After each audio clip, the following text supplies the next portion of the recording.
Hello friends, good evening. This is Omkar Singh. You are most welcome to my YouTube channel, The OK English. If you visit first, please subscribe the channel. If you like video, please like, share and comments. Dear friends, TGT and LT grade English important points of facts पर discuss कर रहे हैं। Part 2 है जो कि John Milton से संबंधित है। TGT एस्पायरेंट्स के लिए अलग से वीडियोज मिल रहे हैं और PGT एस्पायरेंट्स के लिए अलग से वीडियोज मिल रहे हैं।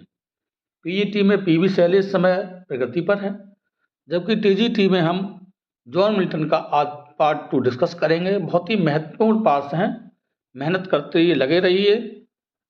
वैकेंसी आगे भी आएंगी, लेकिन आपको सन 2022 में जो तैयारी कर रहे हैं उनको 2022 वालों को 2025 में नौकरी मिल जाए, आप शिक्षक बन जाए तो बहुत खुशी की बात होगी।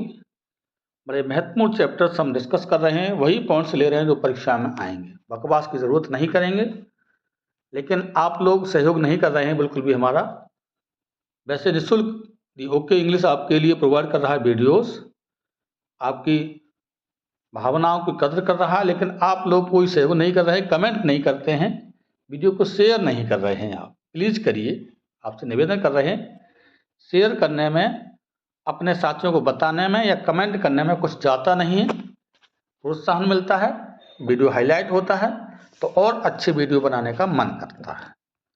तो उम्मीद है कि आज हमारे निवेदन को स्वीकार करेंगे और आप ज़रूर प्यारा सा कमेंट टपकाएंगे बॉक्स में, कमेंट बॉक्स में लिखेंगे। टपका दीजिए अपना कमेंट।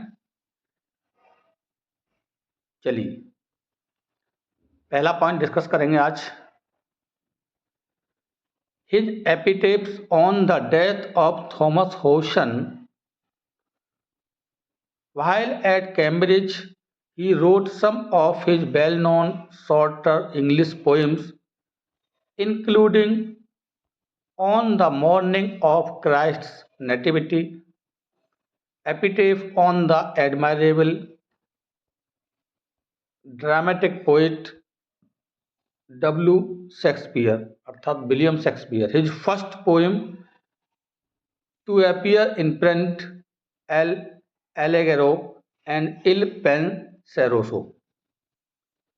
देखिए इसमें क्वेश्चन कहाँ से बनते हैं, इस पर करेंगे। हमने ये पढ़ दिया, मतलब जो थॉमस हॉब्सन है उनकी मृत्यु पर, उनके समाधि लेख पर, उनका जो एपिटेफ है उनकी मृत्यु उनके समाधि लेख पर एक बना हुआ है।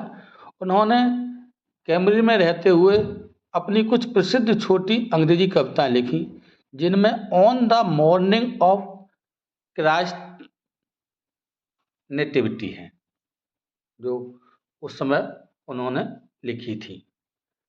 कब? कैम्ब्रिज में पढ़ाई के समय। और साथ ही दिया गया है कि जो epitaph on the admirable dramatic poet W Shakespeare, William Shakespeare, print में आने वाली उनकी पहली कविता एल एलेग्रो और इल पेंसेरोसो शामिल है। ठीक है, तो उनकी जो पहली शॉर्टर पोएम है, इसको थोड़ा याद रखेंगे, on the morning of Christ nativity. ये चीज़ें पूछी जाती हैं यहाँ से। नेक्स्ट पॉइंट लिया है friends, Milton celebrated Areopagitica 1664, written in condemnation of pre-publication censorship, is among history's most influential and impassioned defense of freedom of speech and freedom of the press. इस पॉइंट को हम डिस्कस कर रहे हैं friends कि Milton का प्रसिद्ध एरियोपेजिटिका, जो कि 1644 में आया, जो प्रकाशन से पूर्व सेंसरशिप की निंदा में लिखी गई थी, अभिव्यक्ति की स्वतंत्रता और प्रेस की स्वतंत्रता के इतिहास के सबसे प्रभावशाली और जोशीले बचावों में से एक है। तो एरियोपेजिटिका कब आई थी? 1664 में। किस लिए लिखी गई थी ये? Freedom of speech and freedom of press. तो कई क्वेश्चन बन सकते हैं, एरियोपेजिटिका कब लिखी गई थी, और सबसे प्रसिद्ध कविता मानी जाती है, इनका लेख माना जाता है ये 1644 में। किसके लिए लिखी गई थी, किसके, तो ये बचाव किसका, फ्रीडम ऑफ स्पीच मतलब अभिव्यक्ति की स्वतंत्रता, और फ्रीडम ऑफ प्रेस, प्रेस की स्वतंत्रता। क्योंकि उस समय बड़ा टिलर चल रहा था, डिस्टर्बेंस था शासन में, तो अभिव्यक्ति की स्वतंत्रता को छीना जा रहा था, लेख भी लिखने के लिए मनाही चल रही थी, तो उस समय उन्होंने अरोपेजिका को लिखा था। आप समझते हैं, देखिए कुछ लोग अपनी भावनाओं को धरना प्रदर्शन करके राजा महाराजाओं से मनवाते आए रहे हैं और अब भी चलता रहता है, लेकिन लेख के माध्यम से भी पूर्व काल में भी जो हमारे क्रांतिकारी, इंडिया जब स्वतंत्र नहीं था, क्रांतिकारी लोग थे, चाहे भगत सिंह रहने दीजिए, सुभाष चंद्र, उन्होंने अपनी पत्रिकाएं निकाली, लोगों तक पहुंचाई और उससे लोग समझ पाए, तो उन्होंने जन क्रांति की और देश को आज़ाद कराया। उसी तरह से मिल्टन भी, भाई कवि गायक ये लोग क्या होते हैं, शासन प्रशासन तक, राजा महाराजा तक जो समाज में कुछ भ्रांतियाँ उनको दूर करने के लिए अपने लेखों के माध्यम से करते हैं। तो उसी तरह से फ्रीडम ऑफ स्पीच का और फ्रीडम ऑफ प्रेस का इसके लिए उन्होंने एरोपेजिका में लिखा था। अगला पॉइंट है, Milton is described as the greatest English author by his biographer William Hayley. देखिए पूछा जाता है कि मिल्टन को ग्रेटेस्ट इंग्लिश ऑथर किसने कहा है, तो विलियम हैले, जो कि उनके बायोग्राफर रहे हैं। तो सबसे महान अंग्रेज लेखक शब्द किसने दिया है मिल्टन को, उनकी जीवनी, जो लेखक है विलियम हैले ने, उन्होंने, तो उनकी जीवनी किसने लिखी है, बायोग्राफी, तो विलियम हैले ने लिखी है, ये भी आप कर सकते हैं। और उन्होंने ग्रेटेस्ट इंग्लिश ऑथर अपनी उनकी जीवनी में उनके लिए कहा है।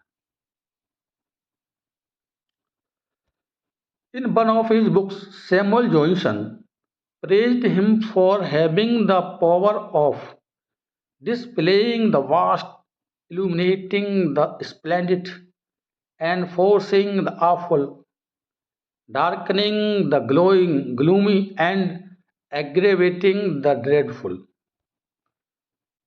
जो प्रसिद्ध कवि रहे हैं सैमुअल जॉनसन, उन्होंने उनकी प्रशंसा की है मिल्टन की, कि विशाल को प्रदर्शित करने, शानदार को रोशन करने, भयानक को लागू करने, उदास को काला करने और भयानक को बढ़ाने की शक्ति के लिए।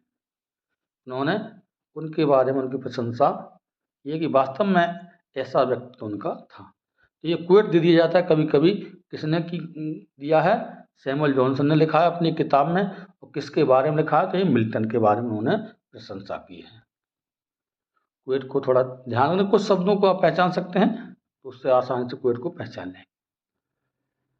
अगला है, he read both ancient and modern works. देखिए रेड पढ़ना और रीड नहीं पढ़ना है फ्रेंड्स, ये पास्ट फॉर्म में है, सेकंड फॉर्म बोल रहा हूँ, मिसअंडरस्टैंडिंग नहीं रखना आपके लिए। He read both ancient and modern works of theology, philosophy, history, politics, literature and science in preparation for a prospective political career. और उन्होंने अपने भावी काव्य कैरियर की तैयारी के लिए क्या किया था, धर्मशास्त्र की पढ़ाई की थी, दर्शन की भी, इतिहास की भी, राजनीति की, साहित्य की और विज्ञान के प्राचीन और आधुनिक दोनों कार्यों को पढ़ा था, जिससे वे अपने कवित्व को अच्छा रूप दे सकें। तो पूछा जाता है कि कौन कौन से उन्होंने चीज़ों को पढ़ा था, तो अपना जो है कहना चाहिए कि अपने धर्मशास्त्र, दर्शन, हिस्ट्री, ये सब चीज़ें उन्होंने, साइंस, लिटरेचर, अपने अच्छे लेखन कार्य के लिए सबकी रचना की थी, पॉलिटिकल कार्य के लिए।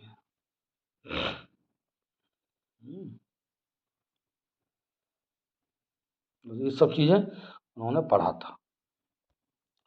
Milton had command of Latin, Greek, Hebrew, French, Spanish and Italian. देखिए कई लैंग्वेज को पूछा जाता है कि मिल्टन को किस किस लैंग्वेज पर कमांड नहीं था, तो 3 दे देंगे, इनमें से एक अलग से दे देंगे कोई भाषा, वो आप टिक कर सकते हो। तो ये आपकी खास तौर ये भाषाएं Latin, Greek, Hebrew, French, Spanish और इटालियन, इन लैंग्वेज पर मिल्टन को अच्छा खासा कमांड था।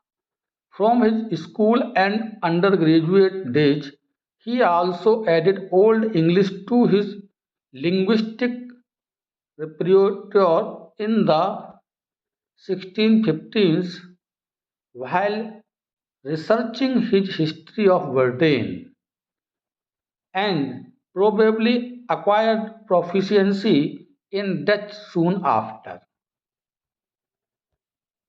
देखिए हिस्ट्री ऑफ ब्रिटेन ये समझ सकते हैं। तो इसमें देखिए दिया गया है कि मिल्टन के लिए अपने स्कूल और स्नातक जो ग्रेजुएशन के समय था दिनों में Latin, Greek, Hebrew, French, Spanish और इटाली का अच्छा ज्ञान था। उन्होंने 1650 के दशक में ब्रिटेन के इतिहास पर शोध करते समय अपने भाषाई भंडार में काफ़ी पुरानी अंग्रेजी को भी शामिल किया और संभवतः इसके तुरंत बाद डच में उन्होंने महारत हासिल की थी। तो डच लैंग्वेज भी उन्होंने पढ़ी थी। अगला पॉइंट है commemorative blue plaque. John Milton lived here 1632 से 1638 तक at Berkin manor farm, Horton, Berkshire.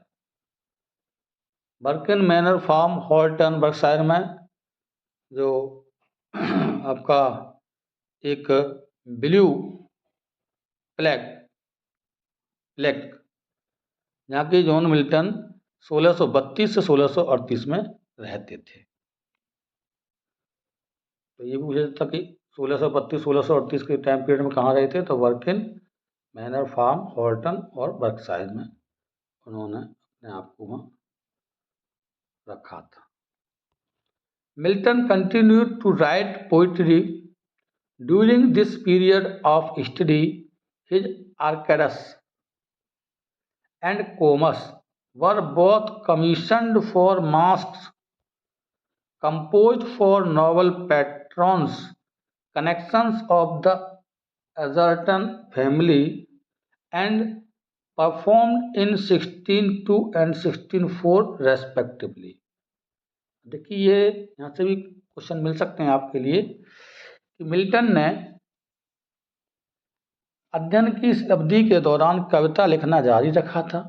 उनके आर्केड्स और कोमस दोनों को कुलीन संरक्षकों एगर्टन परिवार के कनेक्शनों के लिए बनाए गए मुखौटों के लिए कमीशन किया गया और क्रमशः 1632 और 1634 में इन्हें प्रदर्शित किया गया था। देखिए आर्केडस ये कब आया था आपका 1632 में और कॉमस कब आया था 1634 में। तो ये उस समय उन्होंने अपने पढ़ाई के समय ही जो है 1632 में एमए की डिग्री भी की थी, तो तभी उन्होंने लिखना जारी रखा था। और किसके लिए लिखा गया था ये सभी? एगर्टन फैमिली के लिए, ये भी पूछा जाता है। Commas argues for the virtuousness of temperance and chastity. He contributed his pastoral elegy Lycidius to a memorial collection for one of his fellow students at Cambridge. दिया है कि आपका जो कॉमस था इसमें संयम और शुद्धता की सद्गुणता के लिए तर्क देता है और उनका जो पास्टोरल एलेजी लिसिडस है वो उनके अपने एक मित्र कैम्ब्रिज में किंग एडवर्ड रहा करते थे, उनके लिए उन्होंने लिखा, उनकी यादगार।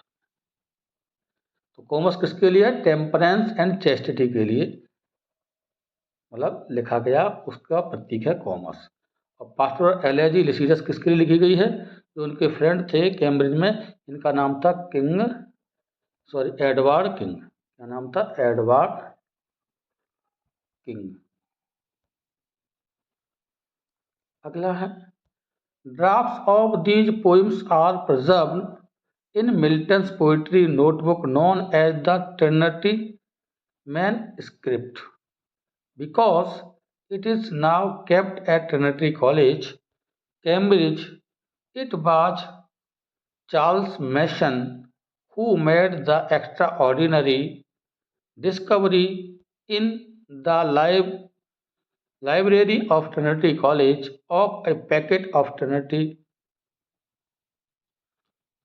laws loose and tattered folio leaves almost covered with the handwriting of Milton. अब एक देखिए क्वेश्चन यहाँ से बन जाते हैं फ्रेंड्स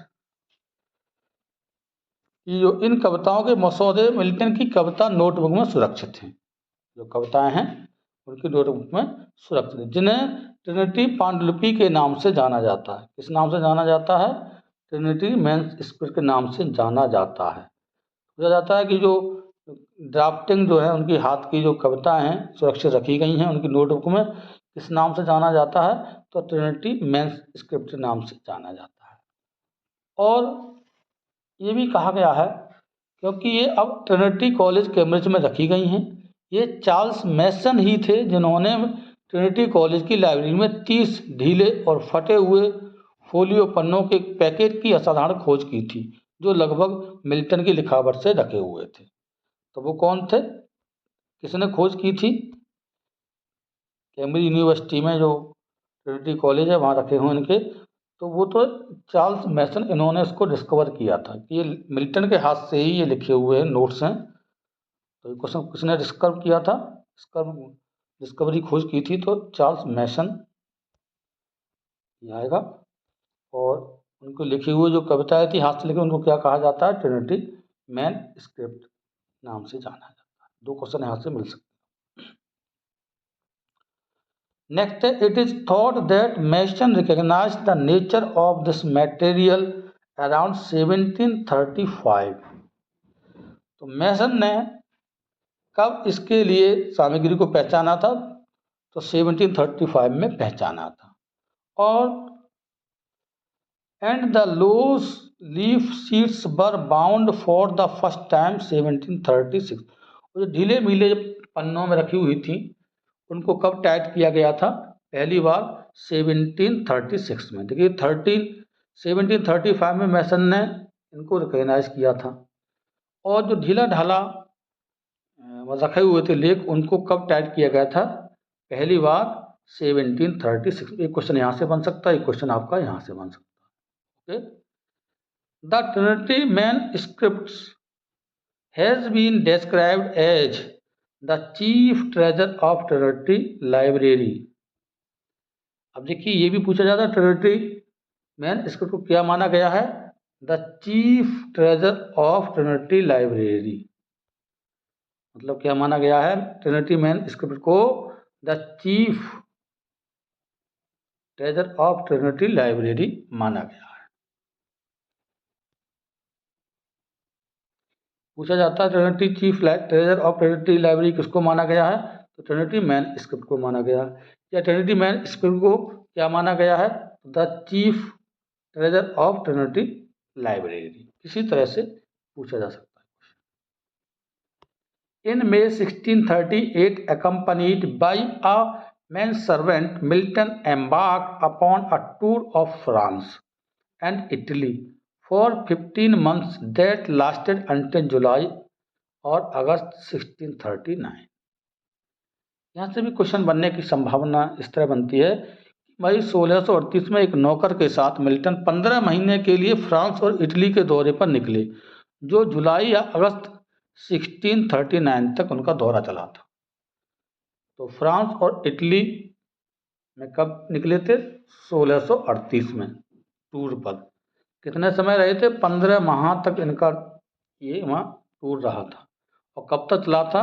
जुलाई और अगस्त 1639। कई क्वेश्चन बन जाएंगे। कब निकले थे इटली और फ्रांस में? तो 1638 में क्वेश्चन बन गया। ठीक। दूसरा कि फ्रांस और इटली की यात्रा पर मिल्टन कब निकले थे? 1638। आगे पीछे क्वेश्चन पूछा सकता है। उनकी फ्रांस और इटली की यात्रा के दौरान कितना समय रहे थे वहाँ? तो 15 महीना रहे थे। और उनकी इटली और फ्रांस की यात्रा कब संपन्न हुई? तो जुलाई और अगस्त 1639 में लगभग संपन्न हुई। कई क्वेश्चन आपको आगे पीछे पूछे जा सकते हैं। तो फ्रेंड्स आज के लिए इतना ही। वीडियो कैसा लगा कमेंट्स बॉक्स में अवश्य लिखें और उम्मीद है कि आप लिखेंगे। कमेंट्स में कोई कंजूसी नहीं करेंगे। जो भी आपको समझ में आ रहा है कमेंट में लिखें। अच्छा लगा, बुरा लगा, क्या आवश्यकता है, क्या और सुधार कर सकते हैं जो आपके समझ में आए। तो आप बने रहिए। अभी आपका 2 माह यही चलेगा पॉइंट बाय पॉइंट, और फिर अप्रैल में शुरू होते ही हम आपके जो है MCQ बेस लेके आएंगे। बहुत बेहतरीन आपको मिलने वाला है, आप सिलेक्ट होकर रहेंगे। निश्चिंत रहिए, मेहनत करते रहिए। थैंक्स।